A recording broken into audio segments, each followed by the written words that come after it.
বিসমিল্লাহির রহমানির রহিম। আসসালাতু ওয়াসসালামু আলা নবিয়িল আমিন ওয়া আলা আলিহি ওয়া আসহাবিহি আজমাইন। আমার অত্যন্ত সম্মানিত দর্শকবৃন্দু, আসসালামু আলাইকুম। আজ আরেকবার আসকেম টিজের অষ্টম পর্ব নিয়ে আপনাদের খেদমতে আমরা হাজির হয়েছি। আর এতে আমরা সবসময় চেষ্টা করি মাওলানা সাহেবের কাছে সেই সব প্রশ্ন করতে যা আপনারা আমাদের প্ল্যাটফর্মের মাধ্যমে মাওলানার কাছে জিজ্ঞাসা করতে চান। তো ইনশাল্লাহ আজ আবার আমরা প্রশ্নোত্তরের পর্ব শুরু করছি। এক ভাই জিজ্ঞেস করেছেন, মানসেহারাতে খুব দুঃখজনক ঘটনা ঘটেছে, এতে মন খুব পেরেশান। আর এই সময় তাবলিগি জামায়াতের মধ্যে যে মতভেদ দেখা যাচ্ছে, এতে আমাদের মতো মানুষ কোথায় দাঁড়াবে? একদিকে জামায়াতের বড় বুজুর্গরা আছেন যাদের সম্মান করা আবশ্যক, অন্যদিকে আপনার মতো প্রিয় এবং অন্তরে প্রভাব ফেলা ধর্মপ্রচারক আছেন। তো আমরা কার সঙ্গ দেব? আর এই ঐক্য এবং সম্প্রীতির পরিবেশ তাবলিগে কিভাবে ফিরে আসবে? मानसेरा में कहने बड़ा अफसोसनाक वाक़या पेश आया। तो कह रहे हैं कि इससे बड़ा दिल परेशान है और इस वक्त जो तबलीगी जमात के अंदर इख्तिलाफात नज़र आ रहे हैं, इनमें हम जैसे लोग कहाँ खड़े हैं। एक तरफ जमात के बड़े बुजुर्ग हैं जिनका एहतराम लाजिम है, दूसरी तरफ आप जैसे महबूब और दिलों पर असर रखने वाले मुबल्लिग हैं, तो हम किसका साथ दें? মাওলানা তারিক জমিল সাহেব বলেন, আমি তো এই দাওয়াতি দিই যে ভাই, সেখানে গিয়ে মার্কাজে কেন্দ্রে সময় লাগান, সেখান থেকেই চিল্লা 40 দিনের ধর্মীয় সফর শুরু করুন, 4 মাস সেখানেই যান। আমার যে মতভেদ তা তাদের সঙ্গে ব্যক্তিগত পর্যায়ে আছে, কিন্তু আমি তাবলিগ থেকে কাউকে আটকাই বা রায়উন্ড তাবলিগের কেন্দ্র থেকে আটকাই, এটা তো তাহলে খিয়ানত, বিশ্বাসঘাতকতা হবে। মতভেদ করা আমার অধিকার, যা আল্লাহ আমাকে দিয়েছেন। প্রশ্ন 2, নীরবতা ভাঙা নিয়ে প্রশ্ন। একজন বলছেন যে আপনি আপনার উপর হওয়া সমালোচনা ও অবিচারের কখনো উত্তর দেননি, সবসময় ধৈর্য এবং নীরবতা অবলম্বন করেছেন। কিন্তু এই বিষয়ে আপনি নীরবতা কেন ভাঙলেন? এই নীরবতা ভাঙাটা কি আপনার ব্যক্তিগত কারণে ছিল নাকি দ্বীনের জন্য ছিল? 1980 से मेरे ऊपर इल्ज़ाम लगने शुरू हुए, ताहाल जो मेरी ज़ात पर थे उस पर तो मैंने ऐसी खामोशी इख्तियार की। इकबाल के शेर का मिसरा, ऐसा सुकूत जिस पर खामोशी भी कुर्बान हो। মাওলানা তারিক জমিল সাহেব বলেন, 1980 সাল থেকে আমার ওপর অভিযোগ আসা শুরু হয়। আজ পর্যন্ত যেগুলো আমার ব্যক্তিগত বিষয় ছিল, সেগুলোর ওপর তো আমি এমন নীরবতা অবলম্বন করেছি যে ইকবালের কবিতার একটি পংক্তি আছে, এমন নীরবতা যার ওপর নীরবতাও উৎসর্গীকৃত। এমন নীরবতা রেখেছি, যখন কাজের ওপর কোনো ধরনের প্রশ্ন উঠত আমি কথা বলতাম। আমার ওপর যত অভিযোগ আসুক আমি চুপ থাকতাম। সারা জীবন এতে ভরে আছে, তাতে নীরবতা। কিন্তু তাবলিগের কাজে কোনো ভুল হলে আমি উঠে দাঁড়িয়ে কথা বলেছি। তখন সবাই চুপ থাকত, কারো একজনেরও কথা বলার সাহস হতো না। আমি 2টি মাসালা নিয়ে এক রাতে 5 ঘণ্টা হাজি সাহেবের সাথে বিতর্ক করেছি। 5 ঘণ্টা। আমি জানি ইনি আমার মুরব্বী, উপকারী, বসে আছেন, তাই আমার বলার ভঙ্গিতে আদবও ছিল, বিনয়ও ছিল। এই মনসেহেরার ঘটনাটি আমার ব্যক্তিগত ছিল না। এই মিডিয়ার লোকেরা বয়ান দিইনি বলে এই কাণ্ড করে দিয়েছে। আমি দুঃখের সাথে বলেছি, এর ফলে যা হয়েছে তার উপর আমি কথা বলেছি। যে রাস্তা দিয়ে আমার যাওয়ার কথা ছিল সেখানে 27টি গাড়ি দাঁড় করিয়ে দিয়েছে। সম্মেলন স্থলে যাওয়ার আরও 3টি রাস্তা ছিল, সেগুলোতে গর্ত খুঁড়ে দিয়েছে। 3টি রাস্তা দিয়েই একটি ঝর্ণা যেত, তার উপর তারা কাঠের পুল বানিয়েছিল, সেই পুলগুলো ভেঙে দিয়েছে। তারা অভিযোগ করেছে মিডিয়া ব্যবহার করা শুরু করেছে, তাই বের করে দিয়েছে। মিডিয়া তো আমি 2012 সাল থেকে ব্যবহার করছি। আব্দুল ওয়াহাব সাহেবকে আমি নিজে গিয়ে বলেছি যে আমি মিডিয়ায় এসেছি, তিনি একদমই বারণ করেননি। এরপরে আমার বয়ান হতো, হাজি সাহেব নিজে বসে শুনতেন। আসরের পর আমার বয়ান নিজে রাখাতেন, কখনো ঠিক না হলে গিয়ে পরামর্শ শোনাতেন এবং বলতেন তারিক জামিলের বয়ান রাখো। और फिर उसके बाद मेरे जब वो पहले एक टोला निकला, फिर दूसरा निकला, फिर मेरे बयान होते थे। तो भाई साहब खुद बैठ के सुनते थे, असर के बाद मेरा बयान खुद रखवाते थे। कभी तय नहीं होता था तो फिर जाके मशवरा सुनाते थे, फरमाते तारिक जमील का बयान रखो यहाँ। রাজনৈতিক সংশ্লিষ্টতা নিয়ে প্রশ্ন। যারা বলার তারা বলেছে যে আপনাকে বয়ান না দেওয়ার একটা বড় কারণ হল আপনি পাকিস্তানে একটি নির্দিষ্ট রাজনৈতিক দলের কর্মী হয়ে গেছেন। कहने वालों ने ये कहा कि आपको बयान ना देने की एक बहुत बड़ी वजह यह है कि आप पाकिस्तान में एक बाकायदा सियासी जमात के कारकुन बन चुके हैं। इन सारे हुक्मरानों से मैंने कभी एक पैसे का नफा नहीं उठाया। মৌলানা তারিক জমিল সাহেব বলেন, এই সমস্ত শাসকদের থেকে আমি কখনোই 1 পয়সারও লাভ উঠাইনি। যদিও আমি কাউকে বললেই তারা এক মুহূর্তে করে দিত। আমি কারো অনুগ্রহ নিইনি। আল্লাহর কথা শুনিয়েছি, শাসনকার্য কিভাবে করতে হয় সেই কথা শুনিয়েছি। তারপর কুলসুম নওয়াজের জানাজা আমি পড়িয়েছি। আমাকে নিজে মিয়া সাহেব নওয়াজ শরীফ ড্রাইভ করে নিয়ে গিয়েছিলেন। তখন আমাকে কেন বলা হয়নি যে আমি রাজনৈতিক দলে যোগ দিয়েছি? আর ইমরান খানের সাথে তো আমার এমন কোনো সম্পর্ক ছিলও না, আর এখনও নেই। তার শাসনামলে ৩-৪ বার তার সাথে দেখা করেছি, আর সে রিয়াসাতে মদিনা অর্থাৎ মদিনার রাষ্ট্রব্যবস্থার ডাক দিয়েছিল, সেই কারণে আমি তার সাথে দেখা করতে গিয়েছিলাম। তার সাথে তো আমার খুবই দুর্বল সম্পর্ক ছিল মিয়া সাহেবদের তুলনায়। এই পুরো ঘটনায় সোশ্যাল মিডিয়ায় যে নেতিবাচক মন্তব্য হয়েছে, এরা সবাই ছিল সেই সব লোক যারা আজ পর্যন্ত আমার সাথে কখনো দেখাও করেনি, না আমাকে ব্যক্তিগতভাবে চেনে। তাই আমি তাদের সবার প্রতি কৃতজ্ঞ। কারণ ইমাম আবু হানিফা রহমাতুল্লাহ আলাইহি যখন কেউ তার গীবত করত, তখন তিনি তাকে মিষ্টির থালা পাঠাতেন।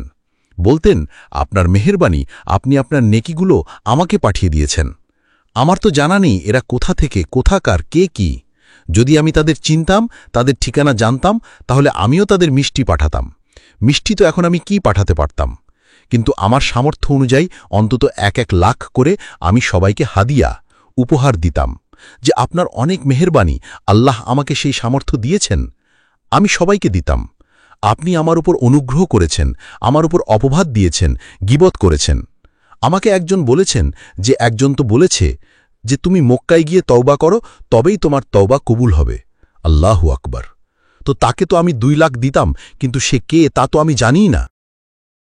के मुताबिक कम से कम 1-1 लाख में सबको हदिया करता कि आपकी बड़ी मेहरबानी, अल्लाह ने मुझे दी, अब वसत मैं सबको करता कि आपने मेरे ऊपर एहसान किया, मेरे ऊपर बोहतान बांधे, गीबत की।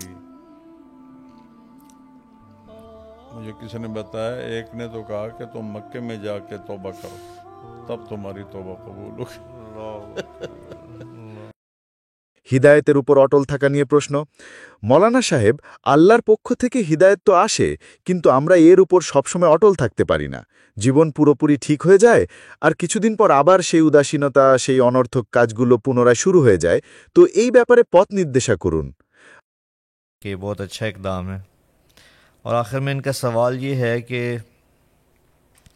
मौलाना साहब, अल्लाह की तरफ से हिदायत मिलती है, हाँ, लेकिन हम इस पे हमेशा कायम नहीं रह पाते। ज़िंदगी बिल्कुल ठीक हो जाती है और कुछ दिन बाद फिर वही लापरवाही, वही लग़वियात दोबारा से शुरू हो जाती हैं। तो इस बारे में रहनुमाई फरमाएं। মৌলানা তারিক জমিল বলেন, হিদায়েত এবং ঈমান এই দুটোকে একটু আলাদা করতে হবে। ঈমান তো দিলে আসে, আর দুর্বল থেকে দুর্বল মুসলমানও তার ওপর বাকি থাকে। খুব কম লোকই বদনসিব হয় যারা ঈমানের রাস্তা ছেড়ে দেয়।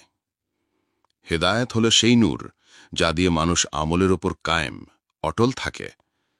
এখন হিদায়েত কখনো কম হয়, কখনো বেশি হয়, কখনো মাঝামাঝি থাকে। এই জন্যই আল্লাহ তাআলা কোনো দোয়া চাওয়া ফরজ করেননি, শুধু একটি দোয়া ছাড়া, যার ব্যাপারে আল্লাহ বলেছেন, এটা চাও, এটা তোমাদের উপর ফরজ। और मुसलमान भी वो उस पे बाकी रहता है। बहुत कम लोग होते हैं बदनसीब जो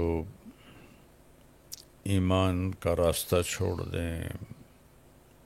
जैसे आजकल एक हवा चली हुई है हमारे यूनिवर्सिटीज़ में, मैं तो एथियस्ट हूँ, मैं तो एथियस्ट, एक फैशन बन गया।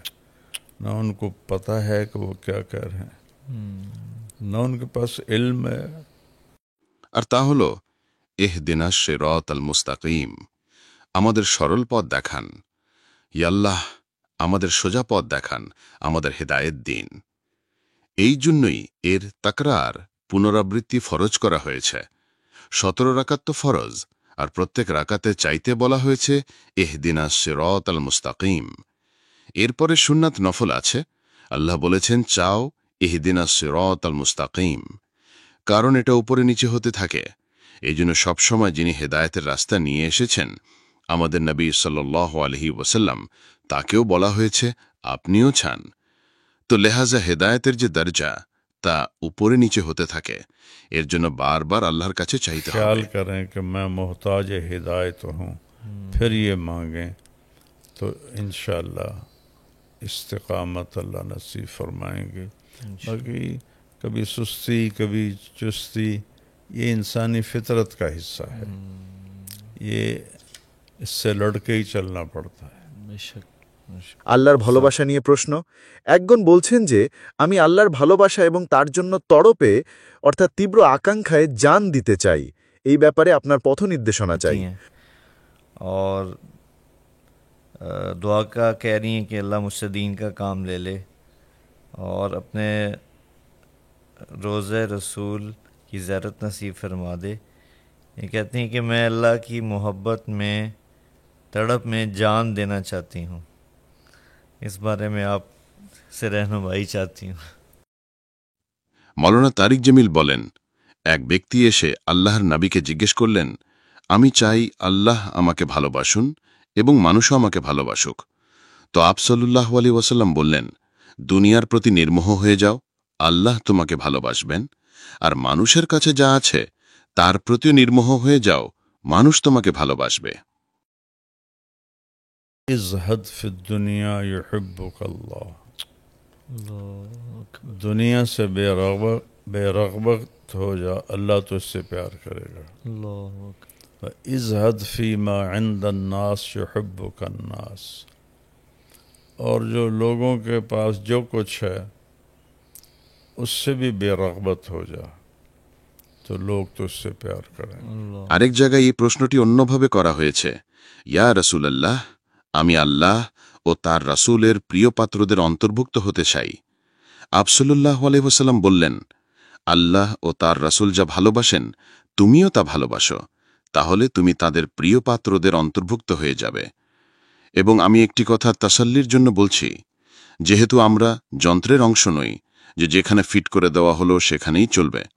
আমরা মানুষ, আমাদের মধ্যে উত্থান পতন থাকে, তাই আল্লাহ এর প্রতিকার রেখেছেন। আল্লাহ বলেন, অর্থ তারা যা করে ফেলে তার উপর অসরার করে না, অর্থাৎ গুনাহ তো হয়েই যায় কিন্তু তার উপর জমে থাকে না, তওবা করে, তখন আল্লাহ মাফ করে তাদের নিজের মেহবুব করেই রাখেন। दूसरी जगह यही सवाल एक और तरह किया कि या रसूलल्लाह उरीदु अन अकून मिन अहबाबिल्लाह व रसूलिही, मैं चाहता हूँ अल्लाह उसका रसूल जिनसे प्यार करते हैं ना, मैं भी उनमें शामिल हो जाऊँ। आगे बाबा एक भाई हैं, वसीम कुरैशी इनका नाम है, इनका ताल्लुक़ कश्मीर इंडिया से है। इनका बड़ा दिलचस्प सवाल है कि मेरा कह रहे हैं 7 साल का बेटा है जी, और वो बहुत शरारती है। तो कह रहे हैं मौलाना मेरी आपसे रिक्वेस्ट है कि कोई ऐसी गाइडलाइन दें या ऐसी बात दें कि वो बच्चा जो है वो बात मानने लग जाए। সন্তান প্রতিপালন নিয়ে প্রশ্ন। এক ভাই কাশ্মীর থেকে জিজ্ঞেস করছেন যে আমার 7 বছরের একটি ছেলে আছে এবং সে খুব দুষ্টু। মাওলানা, আমার অনুরোধ, এমন কোনো পথ নির্দেশনা দিন যাতে সে কথা শুনতে শুরু করে। মৌলানা তারিক জমিল বলেন, 7 বছর পর্যন্ত তো আল্লাহর নবীও বলেছেন যে তাকে নামাজের কথাও বলবে না। এর মানে হল 7 বছর বয়স থেকে তাকে নামাজের কথা বলতে শুরু করো, তার আগে নয়। তো বাকি বিষয় যদি সে দুষ্টুমি করে তা তো ফিতরি ব্যাপার। যদি বাচ্চা দুষ্টু হয় তবে সে বুদ্ধিমান হবে, দুষ্টু না হলে সে কম বুদ্ধির হবে। দুষ্টুমি তার বুদ্ধিমত্তার লক্ষণ। আপনি তাকে বোঝাবেন না এবং নিজের ইচ্ছামতো তাকে চালিত করার চেষ্টা করবেন না, বরং আপনি তার ইচ্ছামতো চলুন এবং তাকে ভালোবাসুন। তার ভুলের জন্য তাকে বকাঝকা করা বন্ধ করুন, তার প্রশংসা করুন। দেখবেন কয়েকদিনের মধ্যেই সে আপনার হয়ে যাবে।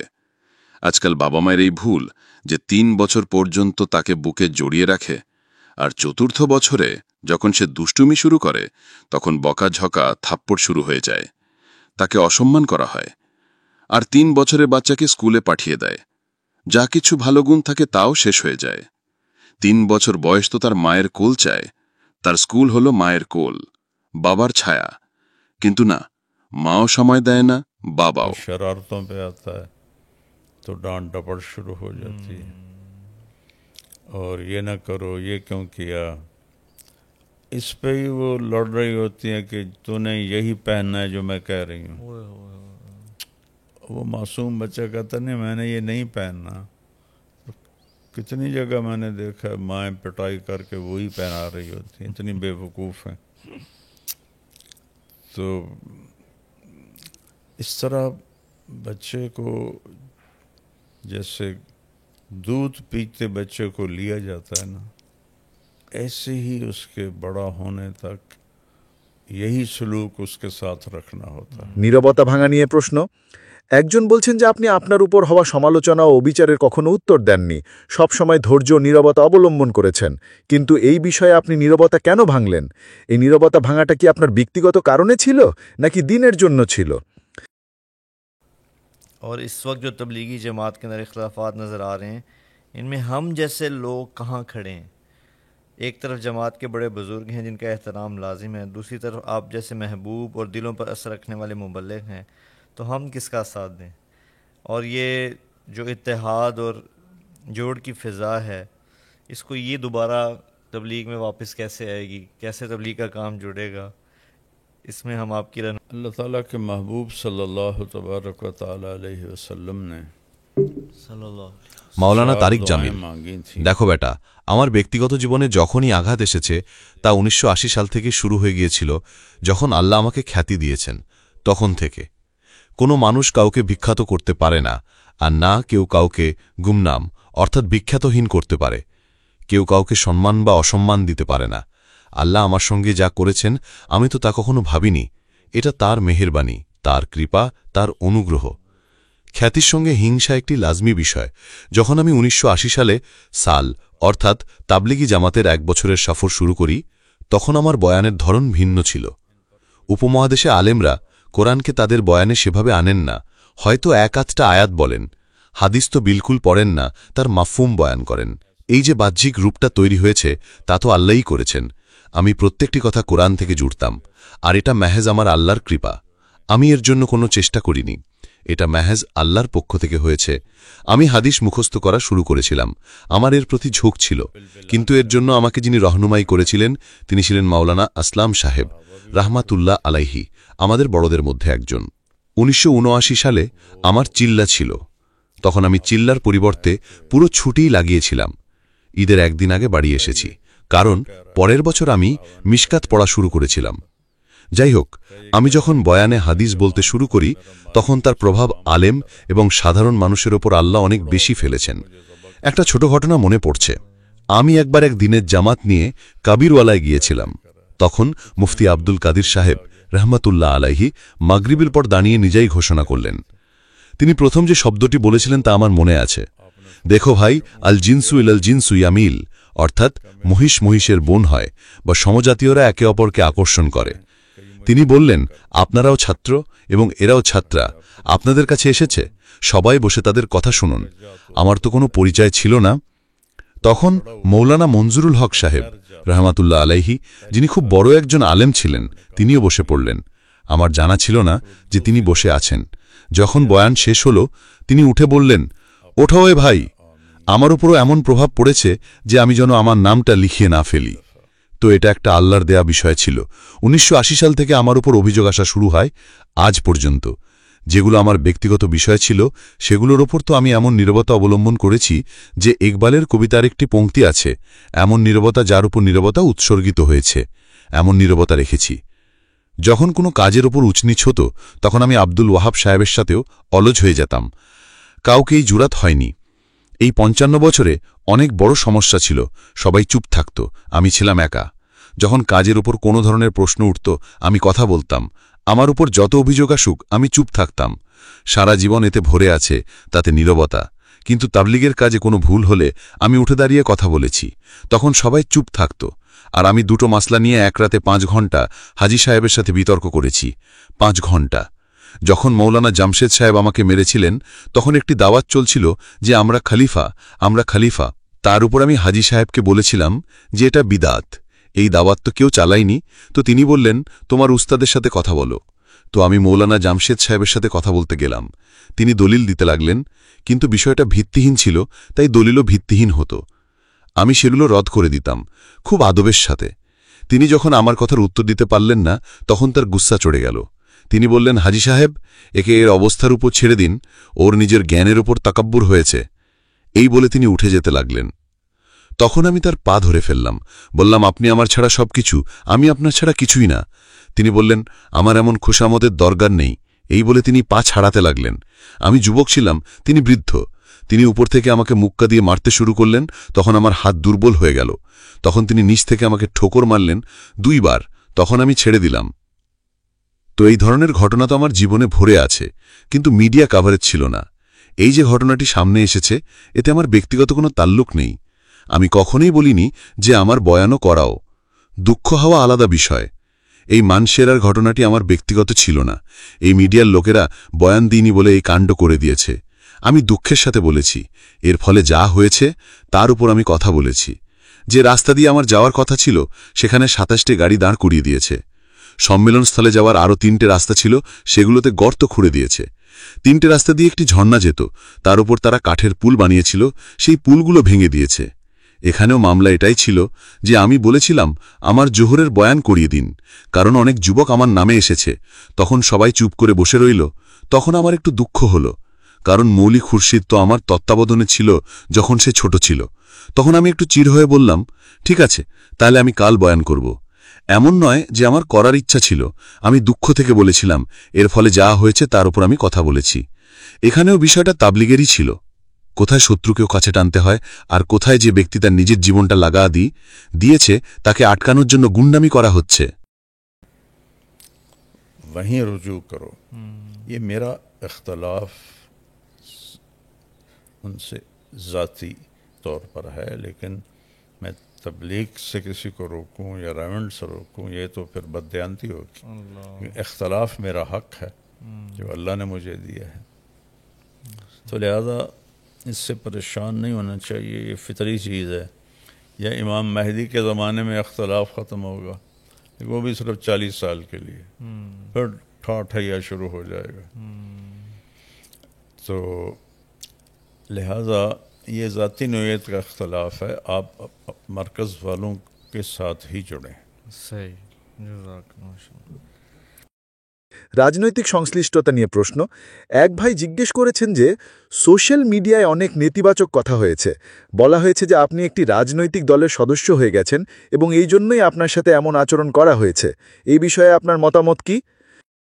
अच्छा बाबा, एक सवाल था कि जैसे भी आपने जिक्र किया कि सोशल मीडिया पर बहुत ज़्यादा मनफियत हुई, बहुत ज़्यादा आपके बारे में ऐसी बातें की गई जिनका यकीनन हमें भी पता है कि हकीकत से कोई ताल्लुक़ नहीं था। हम सब सोशल मीडिया देखने वालों में से एक सवाल जो बाबा मैं करना चाहूँगा कि इन सारी बातों में, इस वाक़े के तनाजुर में जितनी भी वीडियोस बनी और जितने भी लोगों ने तबसरा किया, उसमें एक बहुत ज़्यादा बात जो है उसको भी बहुत ज़्यादा उभारा गया।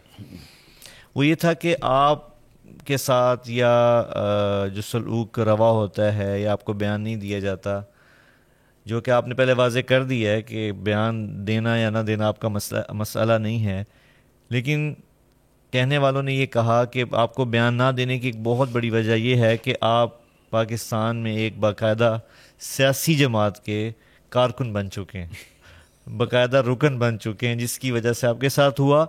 और इसमें मैं थोड़ा सा एक और अर्ज़ करना चाहूँगा बाबा कि बहुत से हमारे तबलीगी साथी जो हैं, जो वो भी इस बात को क्लेम करते हैं कि मौलाना एक सियासी जमात का बाकायदा रुकन बन चुके हैं, मेंबर बन चुके हैं, इस वजह से उनके साथ ये सलूक होता है।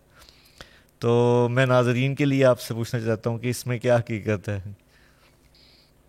মাওলানা তারিক জামিল, আজ পর্যন্ত যত রাজনৈতিক দল আছে আমি যদি কোনোটারও হিস্সা বা অংশ হই, তা আমার জীবনের সবচেয়ে বড় হামাকাত হবে, সবচেয়ে বড় জাহালাত হবে, সবচেয়ে বড় বেওকুফি হবে। কারণ এই রাজনীতি তো হচ্ছেই না, এটা তো ঘৃণা, ইন্তেকাম। কেউ একভাবে দোকান সাজিয়ে বসে আছে, কেউ অন্যভাবে। তা আল্লাহর শুকুর যে আমার মালিক আমাকে আমার উস্তাদদের জুতো সোজা করার তৌফিক দিয়েছেন। আমার জন্য এতে শুমুলিয়াত বা যোগদান তো দূরের কথা, এর কথা ভাবাটাও আমি বেওকুফি মনে করি, জুলম মনে করি। কারণ রাজনৈতিক দলগুলোর ভিত্তি ইন্তেকামই হয়ে গেছে, চাহে তা দিনই হোক বা পুরোপুরি রাজনৈতিক। তো এ কথা তো গোড়া থেকেই ভুল। আমি 1992 সাল থেকে বাদশাদের সাথে দেখা করা শুরু করেছি। আমার প্রথম গস্ত 1992 সালে ওয়াসিম সাজ্জাদ সাহেবের সাথে ছিল, যিনি তখন তত্ত্বাবধায়ক সদর বা রাষ্ট্রপতি ছিলেন। সেখান থেকে শুরু করে জারদারি সাহেব এবং বেনাজির শাহিদ ছাড়া আমি সবার সাথে দেখা করেছি, গভর্নর, ওয়াজির, সবার সাথে। আর সবচেয়ে বেশি আমার যাতায়াত ছিল মিয়া নওয়াজ শরীফ সাহেব, শেহবাজ শরীফ সাহেব এবং তাদের পরিবারের সাথে। তখন তো আমাকে কেউ বলেনি যে আমি রাজনৈতিক দলের সদস্য হয়ে গেছি। আর ইমরান খানের সাথে তো এমন কোনো সম্পর্ক ছিলও না, আর এখনও নেই। তার শাসনামলে 3-4 বার তার সাথে দেখা করেছি, আর সে রিয়াসতে মদিনার ডাক দিয়েছিল, সেই কারণে আমি তার সাথে দেখা করতে গিয়েছিলাম। চৌধুরী পারভেজ ইলাহি সাহেব আমাকে সবচেয়ে বেশি সম্মান দিয়েছেন। আমি যা বলেছি তিনি তা মেনেও নিয়েছেন, আর তিনি আমাকে তাদের দলের সদস্য বানাচ্ছেন যে আমি তার কর্মী হয়ে গেছি। এটা তো এই লোকদের নিজেদের বেওকুফি। তারা আমার জীবন দেখে না। আমি কি কোনো সমাবেশে অংশ নিয়েছি বা তার জন্য ভোট চেয়েছি? আমার বাবা যখন এমপি এর জন্য দাঁড়িয়েছিলেন, তখন আমি তার জন্য না ভোট চেয়েছি না ভোট দিয়েছি। বাবার চেয়ে বড় তো আর কেউ নেই। তো আমি যখন আমার বাবার রাজনীতিতে অংশ নিইনি, তখন ইমরান খানের রাজনীতিতে কিভাবে অংশ নেব? হ্যাঁ, আমার সহানুভূতি আছে। যে শাসকই হবে আমি তার সাথে দেখা করব। পারভেজ মোশাররফের কাছ থেকে সবাই পালাতো, আমি গিয়ে তার সাথে দেখা করেছিলাম। তিনি আমাকে অনেক সম্মান দিয়েছিলেন। যাদের গালি দেওয়া হয় আমি তো তাদের সাথেও দেখা করি। আমি তো বেশ্যাদের সাথেও দেখা করতে যাই। জারদারি সাহেব আমাকে সময় দিয়েছিলেন 2012 সালে। তখন আমার কোরআনের খাতম চলছিল। তিনি রাত 10টার সময় দিয়েছিলেন, কিন্তু আমি বলেছিলাম যে আমার কোরআন থেকে যাবে, তাই দেখা করতে পারিনি। তো এটা পুরোপুরি একটা অভিযোগ, প্রপাগান্ডা। এটাও ছিল যে রাজনীতিতে থাকার কারণে বের করে দেওয়া হয়েছে, মিডিয়া ব্যবহারের কারণে বের করে দেওয়া হয়েছে, রাইভেন্ট থেকে বের করে দেওয়া হয়েছে। এসব বাজে কথা। আমি আব্দুল ওয়াহাব সাহেবকে বলে এসেছিলাম যে আমি মিডিয়ায় আসছি এবং এভাবে আমার সাথে হচ্ছে, আর আমি মিডিয়াকে দিনের জন্য জরুরি মনে করি। এটা আমার মতভেদ। তারা হারাম মনে করেন, আমি মনে করি এটা সময়ের প্রয়োজন। মিডিয়া ব্যবহার করা, এর মাধ্যমে আল্লাহ ঘরে ঘরে আমার কথা পৌঁছে দিয়েছেন। জিনিসটা খারাপ না, তার ব্যবহার খারাপ হয়। मियाँ साहबान की निस्बत, हाँ, अपने चौधरी परवेज़ इलाही साहब, उन्होंने मुझे सबसे ज़्यादा इज्जत थी। जो मैंने कहा, जो कुछ कभी, वो उन्होंने माना भी सही। और मुझे उसका रुकन बना रहे हैं कि मैं उसका वो बन गया हूँ। ये तो इन लोगों की अपनी बेवकूफ़, मेरी लाइफ नहीं देखते। मैंने किसी जलसे में शिरकत की हो, कोई उसके लिए वोट मांगा हो। मेरे तो वालिद एमपीए के लिए खड़े हुए थे, तो मैंने उनके लिए ना वोट मांगा था ना वोट डाला था। अब बाप से बढ़कर तो कोई नहीं ना। बेशक 2012 में हम मरी में थे जी। उस वक्त मेरा ख़त्म कुरान चल रहा था, तो वो मैंने माजरत कर दी कि मेरा कुरान रह जाएगा, चूँकि उन्होंने रात 10 बजे का टाइम दिया था, तो इस वजह से मुलाकात नहीं हो सकी। तो ये बिल्कुल सरासर इल्ज़ाम है, सही प्रोपेगेंडा है। ये भी थे वो उसके पोस्टें सियासत में होने की वजह से निकाल दी जी। मुझे। पहली बात तो तबलीग से कोई किसी को निकालता नहीं। रावण में दाखिला बंद कर दिया, कोई किसी तबलीग कि ये पहला उसूल है कि कोई कितना ही बेउसूल हो जाए, तबलीग में दाखिले का तसव्वुर तो है, खारजे का कोई तसव्वुर नहीं। मेरे सामने कुछ मुकीमीन थे 70-71 जब मैं पढ़ता था थे, तो अगर मीडिया उसकी वजह है तो मीडिया तो 2012 से चल, बिल्कुल। सियासत उसकी वजह है तो मियाँ नवाज शरीफ साहबान से जितना मेरा रहा है सफ़र, उतना तो किसी के साथ भी नहीं। मेरा सफ़र तबलीगी सफ़र था, बेशक। किसी से मैं कोई मफाद उठाता तो फिर तो बात जी। तो ये बहुत ही बेचारा रावण से निकाल दिया। वो कम से कम रावण वालों को तो इतना नीचे ना गिरा हो कि जो उनके तस्वर में भी नहीं कि हमने किसी को निकालना है। उन पे ये तो इल्ज़ाम उन पे जा रहा है, बिल्कुल मेरे ऊपर तो नहीं है जी कि रेवंड से निकाल दिया। तो ये बिल्कुल बहुत ही वाहियात फजूल बातें हैं जो मीडिया में चली, और ये मीडिया में आया इसलिए निकाल दिया, सियासत में आया इसलिए निकाल दिया, रेवंड से निकाल दिया, सब बकवास है। मैं अब्दुल्ला साहब को बता के आया था कि इस तरह मेरे साथ हो रहा है, और मैं मीडिया को दीन की ज़रूरत समझता हूँ। ये मेरा इख्तिलाफ है राय, वो हराम समझते हैं, मैं कहता हूँ ये वक्त की ज़रूरत है बेशक मीडिया को इस्तेमाल करना। बेशक किस तरह अल्लाह ने हर घर में बात पहुँचाई, बेशक मेरी मीडिया के ज़रिए जी से बिल्कुल पहुँचाई। बिल्कुल तो चीज़ गलत नहीं होती, चीज़ का इस्तेमाल गलत। সম্মানিত দর্শকবৃন্দ, এরই সাথে আমাদের আস্ক এমটিজে এর ৮ম পর্ব শেষ হল। ইনশাআল্লাহ আল্লাহর কাছে আশা রাখে যে খুব শীঘ্রই আমরা আপনাদের সাথে পরবর্তী পর্বে দেখা করব। সেই পর্যন্ত আপনাদের কাছ থেকে বিদায় চাইছি। আল্লাহ হাফেজ। जी मोअज़्ज़िज़ नाज़रीन, इसी के साथ हमारी आस्क एमटीजे की एपिसोड नंबर 8 किस नंबर 8 का इख्तिताम हुआ जाता है। इंशाअल्लाह अल्लाह की ज़ात से उम्मीद है कि बहुत जल्द हम आपसे नेक्स्ट एपिसोड में मिलेंगे। उस वक्त तक के लिए आपसे इजाज़त चाहते हैं। अल्लाह निगहबान।